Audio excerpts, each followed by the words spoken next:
पाकिस्तान माशी बहरान का शिकार तो है ही, लेकिन अब पाकिस्तान में एक बदतरीन किस्म का सियासी, आइनी और अदालती बहरान भी सर उठा रहा है। अदालती बहरान क्या है, कैसे शुरू हुआ और किस तरफ जा रहा है,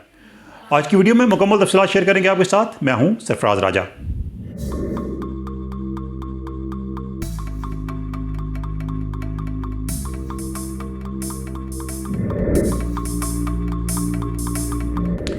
तो दोस्तों, पाकिस्तान के अदालती बहरान को समझने के लिए थोड़ा हमें पीछे जाना पड़ेगा। 2017 में जब मुस्लिम लीग नून की हुकूमत थी पाकिस्तान में, तो एक धरना दिया गया फैज़ाबाद, जो कि रावलपिंडी और इस्लामाबाद का संगम है, दोनों शहरों को मिलाता है। यहाँ पर तहरीक लब्बैक पाकिस्तान, जो एक मजहबी जमात है, उसने धरना दिया और ये धरना काफ़ी दिन जारी रहा और लोगों को बहुत ज़्यादा मुश्किलात का सामना करना पड़ा। काफ़ी हुकूमत को मुश्किल हुई, ऑपरेशन किया गया इस धरने को ख़त्म करने के लिए। उसके बाद एक मुआहदा तय पाया, उस मुआहदे के तहत इस धरने को ख़त्म किया गया। उस मुआहदे पर पाकिस्तान के जो बाद में ISI के चीफ बने, लेफ्टिनेंट जनरल फैज़ हमीद, उस वक्त वो मेजर जनरल थे और इस मुआहदे पर उनके भी एज ए मीडिएटर सिग्नेचर्स हैं। बाद में एक सो मोटो हुआ सुप्रीम कोर्ट ऑफ पाकिस्तान में और 2 रुकनी बेंच ने इसकी समाअत की। इसमें जस्टिस काजी फ़ायज़ ईसा भी शामिल थे और जस्टिस मशीर आलम की सरबराही में ये बेंच था। इस बेंच ने इस केस का तफसीली जायज़ा लिया और उसके बाद एक बड़ी तफसीली वर्डिक्ट जारी की इस पर, और उसमें जो बिलखसूस इंटेलिजेंस एजेंसीज़ थी,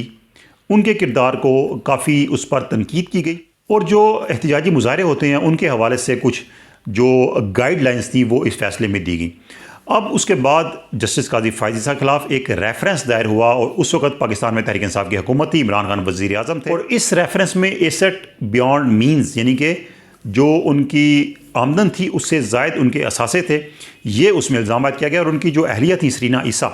उनके हवाले से भी एलिगेशन लगाया गया कि उनके जो पाकिस्तान से बाहर जायदादें हैं उनके हवाले से उन पर कुछ इल्ज़ाम आयद किए गए थे। सुप्रीम जुडिशल काउंसिल, जो कि एक फोरम है जो कि जजेस के खिलाफ अगर कोई रेफरेंस आता है उसकी समाअत करता है, तो वहाँ पर इसकी समाअत हुई और उस दौरान काफ़ी तनकीद का निशाना बनाया गया जस्टिस काजी फ़ायज़ ईसा को सोशल मीडिया ट्रोल्स की तरफ से। बाद में ये रेफरेंस खारिज हो गया क्योंकि इसमें कोई स्ट्रॉन्ग ग्राउंड्स नहीं थी। ये रेफरेंस किसने दायर किया, ये भी अब क्वेश्चन बन चुका है, क्योंकि साबिक जो हुकूमत थी, इमरान खान की हुकूमत, उनके वज़रा अब खुल्लम खुल्ला ये कह रहे हैं कि ये रेफरेंस उन्होंने दायर नहीं किया था और उनके जो इशारे हैं वो एस्टेब्लिशमेंट ही की तरफ हैं कि एस्टेब्लिशमेंट के कहने पर ये रेफरेंस दायर किया गया था। बहरहाल इस रेफरेंस से एक जो दरार थी वो सामने आई सुप्रीम कोर्ट में, सुप्रीम कोर्ट के जजेस के दरमियान। मुख्तलिफ मौके पर कुछ ऐसी चीज़ें सामने आई जिसने ये इस कोल्ड वार को जाहिर किया कि इस तरह की एक सर्द जंग चल रही है, लेकिन खुल के चीज़ें सामने नहीं आई थी।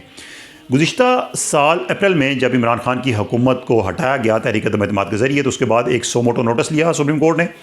और जो रूलिंग दी थी स्पीकर ने, जिसमें इमरान खान के खिलाफ तहरीक अदम-ए-एतमाद को जिस तरीके से स्पीकर ने मुस्तरद किया था, उसके खिलाफ फैसला दिया गया और तहरीक अदम-ए-एतमाद पर कार्रवाई कराने के अहकाम दिए गए, जिसके तहत इमरान खान की हुकूमत चली गई। अब इसमें एक चीज़ अहम है कि जो मुख्तलिफ सियासी अमूर थे, सियासी मुकदमात आते थे सुप्रीम कोर्ट के सामने बिलखसूस तहरीक इंसाफ के हवाले से, उस पर जो बेंच बनते थे उनकी तश्कील पर सवाल उठते थे कि चंद मखसूस जजेस ही तहरीक इंसाफ के हवाले से केसेस सुनते हैं और मुतवक्किल फैसले आते हैं। और गुज़िश्ता साल जब पंजाब असम्बली के हवाले से केस सामने आया कि पंजाब असम्बली में हुआ ये था कि 25 के करीब अरकान थे तहरीक इंसाफ के जो इस बात के मुर्तकिब हुए कि उन्होंने बगावत की तहरीक इंसाफ से और वो नून लीग के साथ मिल गए, नून लीग का साथ दिया और उसकी वजह से नून लीग की कायम होगी हुकूमत पंजाब में और तहरीक इंसाफ की हुकूमत वहाँ से ख़त्म होगी। अब पाकिस्तान का जो आइन है उसका आर्टिकल 62-63, जो कि अरकान पार्लियामेंट की अहलियत और नाअहली, यानी कि उनकी क्वालिफ़िकेशन और डिसक्वालिफ़िकेशन के हवाले से गाइडलाइंस देता है, उसमें एक बात दी गई है कि कोई भी रुकन 3 अमूर में पार्टी जो लाइन है उसकी वायलेशन नहीं कर सकेगा अपनी वोटिंग में। पार्लियामेंट के अंदर जो इंतखाब था वज़ीर आज़म का, वज़ीर आला का, उस पर उनके खिलाफ तहरीक अदम-ए-एतमाद पर वोटिंग में, और फाइनेंस बिल यानी कि बजट की मंजूरी में वो किसी भी तरह पार्टी पॉलिसी से इनहराफ नहीं कर सकते थे। अगर वो करते हैं तो उनके खिलाफ डिफेक्शन क्लॉज लगती है, एक रेफरेंस भेजा जाता है इलेक्शन कमीशन के पास और इलेक्शन कमीशन हेयरिंग करने के बाद उन अरकान को नाअहल करार दे सकता है। अब पंजाब असम्बली में हुआ ये कि जब 25 अरकान डिफेक्शन के मुर्तकिब हुए, उन्होंने पार्टी पॉलिसी की वायलेशन की वज़ीर आला के इंतखाब में, तो उसके खिलाफ केस सुप्रीम कोर्ट में आ गया। अब जो है वो ये आइन तो बड़ा वाज़ेह है कि कोई भी रुकन जब पार्टी पॉलिसी की वायलेशन करता है, ऐसे मौके पर वोट देता है पार्टी पॉलिसी के अगेंस्ट, तो उसको नाअहल करार दिया जा सकता है। अब यहाँ कुछ पीटीआई के अरकान रहनुमा ये कह रहे थे कि ये वोट काउंट नहीं हो सकता, जो भी पार्टी पॉलिसी के खिलाफ वोट होगा वो काउंट नहीं होगा। हालांकि जो आइन है वो बड़ा वाज़ेह है कि जब वोट डालेगा तो वो नाअहल हो जाएगा, नाअहल करार पाएगा।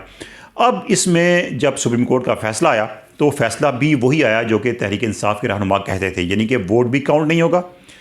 और इन अरकान को नाअहल भी करार दिया जाएगा। अब इसमें सवाल ये उठ गया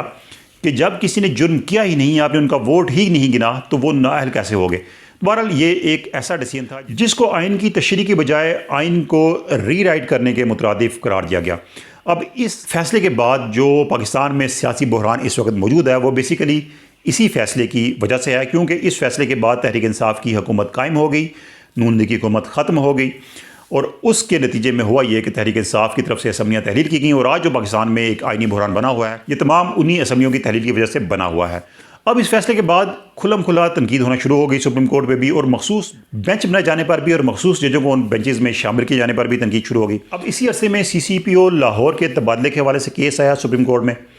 ये केस उसी मखसूस बेंच के पास था जिस पर इल्ज़ामात लगते थे, उंगलियाँ उठती थी, और इसी मखसूस बेंच ने इस पर एक सोमोटो लेने के लिए केस भेज दिया चीफ जस्टिस ऑफ पाकिस्तान को कि इंतखाबात पंजाब में क्यों नहीं हो रहे जबकि पंजाब की हुकूमत तहलील हो चुकी है। तो अब चूँकि ये एक ट्रांसफ़र का केस था उसमें एक इंतखाबात के हवाले से सोमोटो ले लिया गया, तो जब इस पर 9 रुकनी बेंच बनाया गया तो उसमें ये 2 जजेस पहले से शामिल थे जिन्होंने ये केस सोमोटो के लिए भेजा था। अब मजीद जो 7 जजेस थे उसमें से 2 जजेस थे, उन्होंने इस पर एतराज़ किया कि ये सोमोटो बनता ही नहीं है। इस पर जो मुखालिफ सियासी जमातें थी उनका तो ये मौक़िफ़ था कि फुल कोर्ट बनाया जाए, लेकिन उस बेंच के साथ कंटिन्यू किया गया। बाद में जब इतराज़ किया गया 2 जजेस पे तो वो अलग हो गए और मज़ीद 2 जजेस ने ये कहा कि ये सोमोटो नहीं बनता क्योंकि मामला ऑलरेडी हाई कोर्ट में चल रहा है, तो हाई कोर्ट को इस पर जो है वो मामले को निपटाना चाहिए। तो 2 जजेस ये कहकर उन्होंने अपना जो बेंच में शामिल रखने या ना रखने का जो फैसला था वो चीफ जस्टिस पर छोड़ दिया। अब चीफ जस्टिस ने ये किया कि उन्होंने उन 2 जजेस को अलग कर दिया और अब 5 रुकनी बेंच ये केस सुनने लगा। अब इस 5 रुकनी बेंच में हुआ ये कि 3-2 से एक फ़ैसला आया और उसमें कहा गया कि सदर तारीख दें पंजाब में इंतखाबात के हवाले से और गवर्नर तारीख दें KPK में इंतखाबात के हवाले से। अब इस फैसले पर अमल दरामद तो शुरू हो गया, लेकिन उसके बाद इलेक्शन कमीशन ऑफ पाकिस्तान ने मुख्तलिफ वजूहात की बुनियाद पर जो एक शेड्यूल जारी किया गया था पंजाब में इंतखाबात का उसको मौखर कर दिया और इलेक्शन 30 अप्रैल के बजाय 8 अक्टूबर तक मुलतवी कर दिए। अब ये केस दोबारा आ गया सुप्रीम कोर्ट के पास। अब जब ये केस दोबारा सुप्रीम कोर्ट के पास आया तो उसमें जब हेयरिंग शुरू हुई तो हेयरिंग में वही मामला आ गया। 2 जजेस जो पहले अलग हुए थे उन्होंने अपना जो फैसला जारी किया उसमें 2 जजेस जो पहले अपना फैसला देकर बेंच से अलग हो गए थे उनको भी शामिल किया गया, उनके फैसले को भी, और ये कहा गया कि दरअसल ये फैसला 3-4 का है और 3-4 की अक्सरियत से ये जो दरख्वास्त है इसको मुस्तरद कर दिया गया। अब एक नई कंट्रोवर्सी ने जन्म लिया और उसमें जो जस्टिस मंसूर अली शाह थे उन्होंने जो अपना फैसला दिया उसमें उन्होंने बड़े रिमार्क्स दिए बिलखसूस चीफ जस्टिस के हवाले से और उनके इख्तियारात के हवाले से कि एक शख्स के हाथ में बेंचेस बनाने का, सोमोटो लेने का इख्तियार नहीं दिया जा सकता। इसके बाद ये मामला पार्लियामेंट में आ गया। पार्लियामेंट ने फौरी तौर पर कानून साजी शुरू कर दी और कानून साजी में ये बात नए कानून में डाली गई कि एक 3 रुकनी कमेटी होगी सीनियर मोस्ट 3 जजेस पर मुश्तमिल, और यही कमेटी बेंचेस की तश्कील का फैसला करेगी और यही कमेटी सोमोटो नोटिस के हवाले से फैसला करेगी। इसके बाद एक और केस था जो कि जस्टिस काजी फायजी साहब की सरबराही में 3 रुकनी बेंच सुन रहा था। इसमें भी उन्होंने एक फैसला दिया, वो भी बेंचेस की तश्कील के हवाले से था और कहा गया कि जब तक नए रूल्स नहीं बनते सोमोटो नोटिस के हवाले से बेंचेस तश्कील ना दिए जाएँ और पुराने केसेस को रोक दिया जाए। अब इस तमाम तर सूरत हाल में ये हुआ कि जो 5 रुकनी बेंच पहले से इस्तेमाल कर रहा था इलेक्शंस की तारीख के हवाले से केस का, उसमें भी एक जज साहब ने खुद को अलहदा कर दिया बेंच से और वो बेंच भी टूट गया। तो यूँ पाकिस्तान की जो सुप्रीम कोर्ट है उसमें एक डिवीजन खुलकर सामने आ गई और अब उसमें सूरत हाल ये है कि जो सीनियर मोस्ट जज हैं जस्टिस काजी फायजी साहब वो chief justice of Pakistan justice Umar Ata Bandial के एक किस्म के पैरेलल खड़े हुए हैं। और इससे पहले भी सूरत हाल कुछ ऐसी थी लेकिन वो ढकी छुपी थी क्योंकि चीफ जस्टिस ऑफ पाकिस्तान कभी भी अपने बेंच में इन सीनियर जजेस को शामिल नहीं करते थे, जिसमें जस्टिस काजी फायजी साहब भी शामिल थे और बार बार के मुतालबात के बावजूद भी वो फुल कोर्ट तश्कील नहीं दे रहे थे सियासी अमूर पर और मुख्तलिफ आइनी तशरीहात के हवाले से। तो अब सूरत हाल ये है कि पाकिस्तान में माशी बहरान तो पहले से था, सियासी बहरान भी चल रहा था, लेकिन आइनी और अदालती बहरान ने भी सर उठा लिया है। इस बहरान की क्या रीज़न्स थी, क्या वजूहात थी, क्यों ये खड़ा हुआ और कैसे ये खुल के सामने चीज़ें आई, आज की वीडियो में तो मुकम्मल तफसीलात आपके सामने रखी। वीडियो अच्छी लगी हो तो शेयर कीजिएगा, लाइक कीजिएगा और कमेंट से अपना फीडबैक ज़रूर देना है। अल्लाह हाफिज़।